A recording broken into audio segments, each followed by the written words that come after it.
जी welcome again. जब हम history की बात करते हैं तो एल्गोरिथम का लफ्ज़ सबसे पहले अल ख्वारिज़मी ने यूज़ किया था। अल ख्वारिज़मी मुस्लिम साइंटिस्ट थे, 9th सेंचुरी पर्शियन मैथमेटिशियन थे और इन्होंने एक बुक लिखी थी। इसका नाम था Al Khwarizmi book on Indian numbers. जो बुक है इसके अंदर सबसे पहले इन्होंने addition, subtraction, multiplication and division इससे रिलेटेड कुछ एल्गोरिथम्स डिफाइन किए थे, एक्सप्लेन किए थे, उनकी एनालिसिस की थी। तो यहाँ यही इन्हीं की बुक से जो है वो ये जो एल्गोरिथमी डी नुमेरो इंडोरम से एल्गोरिथमी से ही ये एल्गोरिथम का लफ्ज़ जो है वो अडॉप्ट किया गया। इन जनरल अगर हम हिस्टोरिकल पॉइंट ऑफ व्यू से देखें तो एल्गोरिथम की हिस्ट्री तकरीबन 300 BCE से हमें मिलती है।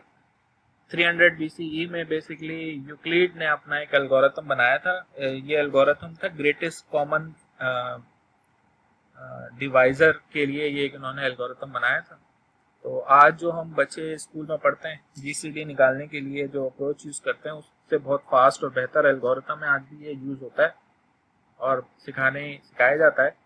तो उसके बाद आज बहुत सारे एल्गोरिथम्स बनते चले गए, लेकिन जो सही मानों में ये जो फील्ड डेवलप होना शुरू हुई है 1920 से हुई है और ट्यूरिंग और चर्च ने बाकायदा इसको फॉर्मलाइज किया 1930s में।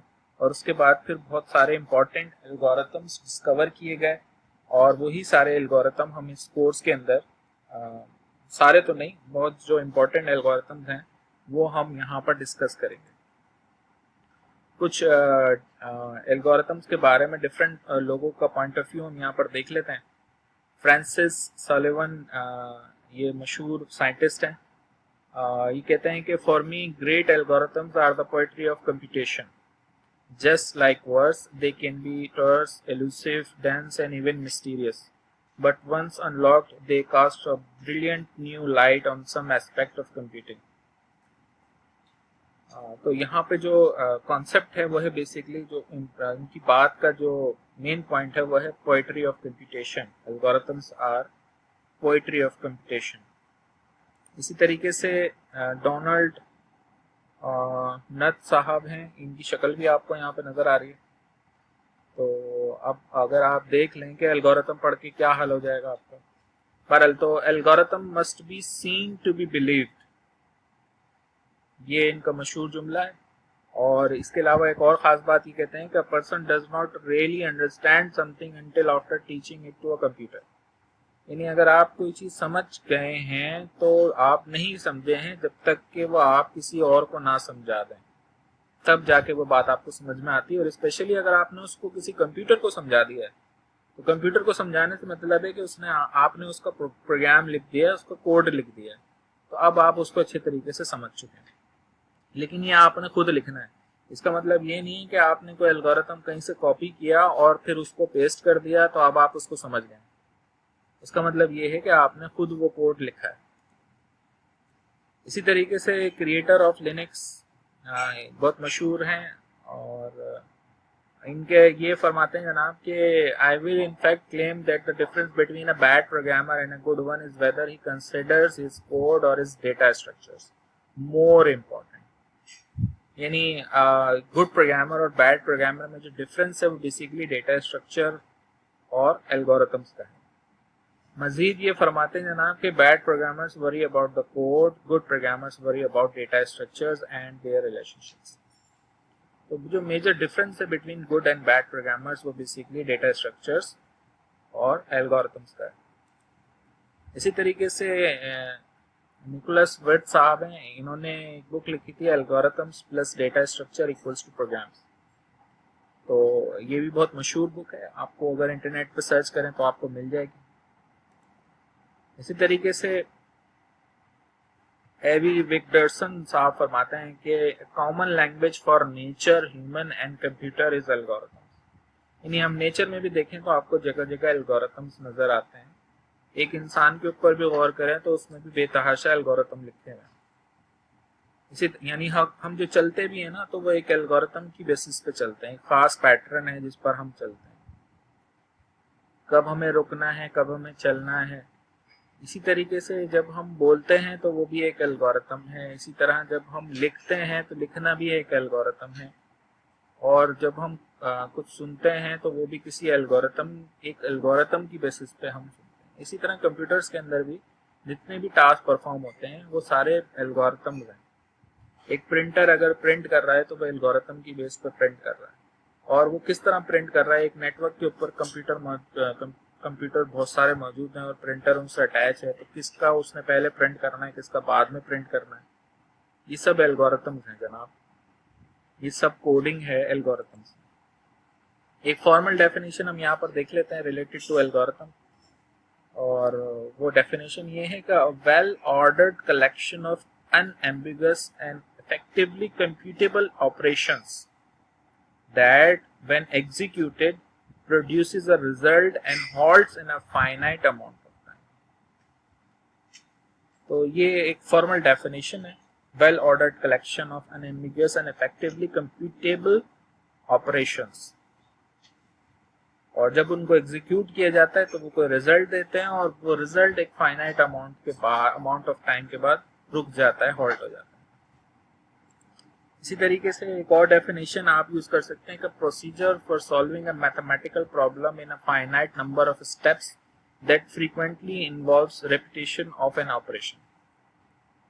एक बहुत ही सिंपल डेफिनेशन है, step by step method for accomplishing some task is called algorithm.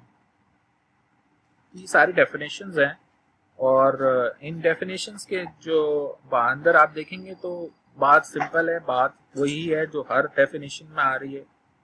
और ये वाली जो फॉर्मल डेफिनेशन है इसमें जरा डिटेल से हर चीज आ गई है, फाइनाइट का लफ्ज भी आ गया है, आउटपुट यानी रिजल्ट भी आ गया है, कंप्यूटेबल भी आ गया है, यानी कि वो डिटर्मिनिस्टिक हो, अनएम्बिगुअस भी हो, वो जो इनपुट आ रहा है कुछ आउटपुट आ रहा है, सारी चीजें इसके अंदर आ गई।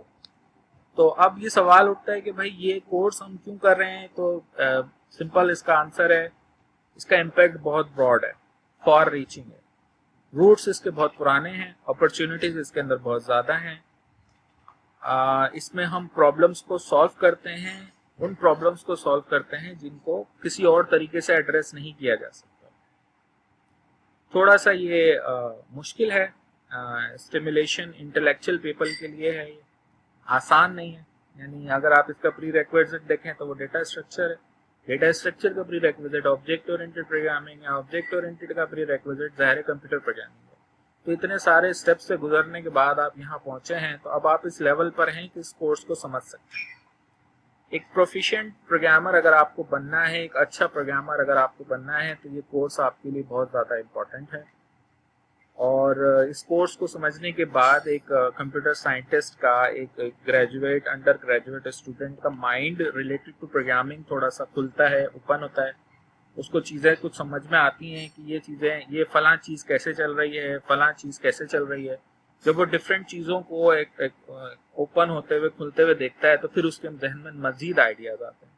इस चीज़ को आप ऐसे समझ लें कि एक मैकेनिक की दुकान पर एक अगर कोई बच्चा जो है वो वहाँ पर नौकरी कर रहा है, तो उसके सामने जब वो गाड़ी और मुख्तलिफ चीज़ें खुलती हैं तो उसको समझ में आता है कि ये चीज़ चल कैसे रही है। तो अब आपको इस कोर्स के अंदर डिफरेंट किस्म की जो चीज़ें हैं, जो आप डेली लाइफ के अंदर डिफरेंट सॉफ्टवेयर यूज़ करते हैं, वो किस तरीके से चलते हैं ये समझाया जाएगा। तो फिर आपको जब ये समझ में आ जाएगा तो फिर आप अपने माइंड से कुछ नए आइडियाज़ भी इंशाल्लाह इस काबिल हो जाएंगे कि सोच सकें। और इसको अगर आप फन समझ के करेंगे तो आपको मज़ा आएगा, अगर इसको आप टेंशन लेंगे और परेशान होंगे तो फिर जो है ना वो आपके लिए भी मुश्किल हो जाएगी और मेरे लिए भी समझाना मुश्किल हो जाएगा। अच्छी तरह अगर इसको आप समझ लेते हैं तो ये आपके लिए काफ़ी ज़्यादा प्रॉफिटेबल होगा। थोड़ा सा कोर्स वीक वाइज ब्रेकअप देख लेते हैं इस कोर्स का। इनिशियल फर्स्ट वीक में हम देखेंगे इंट्रोडक्शन टू एल्गोरिथम, और सेकेंड वीक में हम बेसिक डिज़ाइनिंग टेक्निक्स में आ जाएंगे, चैप्टर 2 है ये आपकी बुक का। फिर उसके बाद ग्रोथ ऑफ फंक्शंस पे आएंगे, इनफैक्ट सेकेंड वीक से हम ग्रोथ ऑफ फंक्शंस पे आ जाएंगे, लेकिन अभी फ़िलहाल हम समर सेमेस्टर के हिसाब से भी इसको देख रहे हैं। तो इसमें सॉल्विंग रिकरेंसेस हम इसमें अंदर देखेंगे। फिर एक वीक मजीद हम ग्रोथ ऑफ फंक्शंस पे लगाएंगे, क्विक सॉर्ट एल्गोरिथम की हम ज़रा एनालिसिस करेंगे, फिर उसके बाद थोड़ी सी प्रोबेबिलिस्टिक और रेंडमाइज्ड एल्गोरिथम जो हैं उनकी थोड़ी एनालिसिस होगी, हीप सॉर्ट की एनालिसिस होगी, लीनियर टाइम में सॉर्टिंग किस तरीके से होती है ये हम देखेंगे। 8 वीक हमारे गुजर जाएंगे, उसके बाद कोई हमारा आवरली या जो भी एग्जाम होगा उसके बाद फिर हम आ जाएंगे डायनेमिक प्रोग्रामिंग के ऊपर। ये आपका चैप्टर नंबर 15 है बुक के अंदर। फिर एलिमेंट्री ग्राफ एल्गोरिथम्स हैं, ग्रीडी एल्गोरिथम्स हैं, शॉर्टेस्ट पाथ एल्गोरिथम्स हैं, all pairs shortest path algorithms हैं, नेटवर्क फ्लो एल्गोरिथम हैं, नंबर थ्योरेटिक एल्गोरिथम है। फिर एक प्रोजेक्ट आपको दिया जाएगा, उस प्रोजेक्ट से रिलेटेड स्टफ अगर 16 वीक तक हम जाते हैं तो प्रोजेक्ट रिलेटेड आपका वाइवा होगा और फिर ये कोर्स आपका एंड हो जाएगा। 16 वीक है ये समर सेमेस्टर में, आपका 8 वीक में ये सारी चीज़ें कवर होंगी।